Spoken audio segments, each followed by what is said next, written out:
ఏమో నవీన్ అన్నని అంటున్నారు.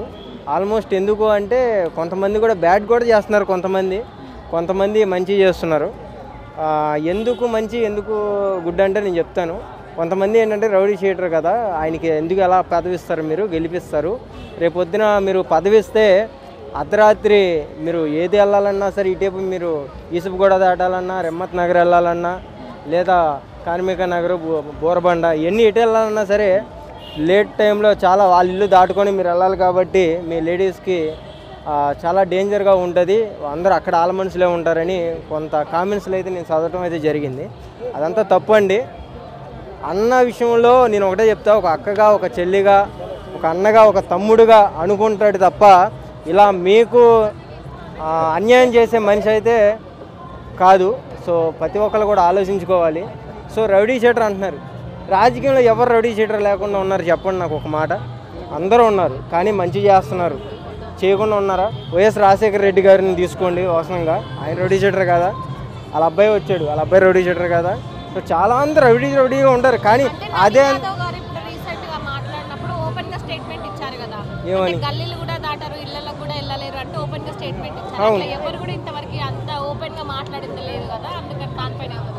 దానిపై అదే అంటున్నా. ఇప్పుడు ఆయన్ని నమ్మి మీరు గెలిపియండి, గుమ్మం దాటి బయట తిరగండి, 24 hours బయట అర్ధరాత్రులు తిరగండి, మీకు ఏది జరగదు.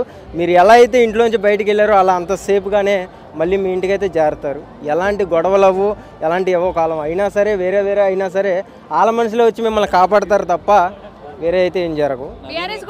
ఓకేనా? Hi bro. హాయ్. సో ఇప్పుడు జూబ్లీ హిల్స్ బై ఎలక్షన్స్లో బీఆర్ఎస్ పార్టీ, కాంగ్రెస్ పార్టీ అంటే ఏ పార్టీ గెలుస్తుంది అనుకుంటున్నారు? మన కాంగ్రెస్ పార్టీ గెలుస్తుంది. కాంగ్రెస్ పార్టీ ఎందుకోసమని? ఎందుకంటే నవీన్ యాదవ్కి ఒకసారి ఛాన్స్ ఇవ్వాలి. ఆల్రెడీ మన మాగంటి గోపినాథ్ కదా, ఆయనకి 3 సార్లు ఎమ్మెల్యే టికెట్ ఇచ్చారు, 3 సార్లు గెలిచిండు.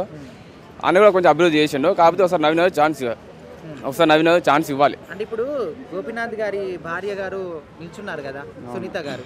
సో అందరూ కూడా మళ్ళీ ఆమెనే గెలిపిద్దాము, మంచి పనులు చేస్తారు కదా అని చెప్పేసి అంటున్నారు. ఎందుకంటే ఆల్రెడీ 3 సార్లు ఎమ్మెల్యే ఆయన భర్త అయ్యిండు. ఒకసారి నవీన్ యాదవ్ ఛాన్స్ ఇవ్వాలి. ఆయన అభివృద్ధి ఏందో, ప్రజాపాలన చేసి చూపిస్తాడు.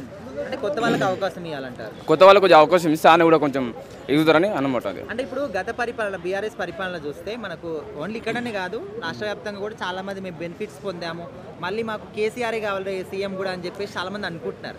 సో ఇక్కడ కూడా మాకు కారు గుర్తుకి వేస్తామంటున్నారు. సో దానికి ఏం చెప్తారు? దానికంటే ఇక వచ్చిన వాళ్ళే ప్రతిసారి వస్తూ ఉంటే కొంచెం ప్రజలు కూడా, ఎందుకంటే కొంచెం వాళ్ళకు కూడా కొంచెం అనుభవం ఉంటుంది కదా, మళ్ళీ కేసీఆర్ వస్తే బాగుంటుంది. కాకపోతే ఏంటంటే వీళ్ళు కూడా ఒకసారి ఛాన్స్ ఇస్తే కొంచెం వీళ్ళ కూడా కొంచెం అనుభవం ఉంటుంది. వీళ్ళ అభివృద్ధి ఏంది, ప్రజాపాలన ఏంది కొంచెం విలువ చేసి చూపిస్తారు.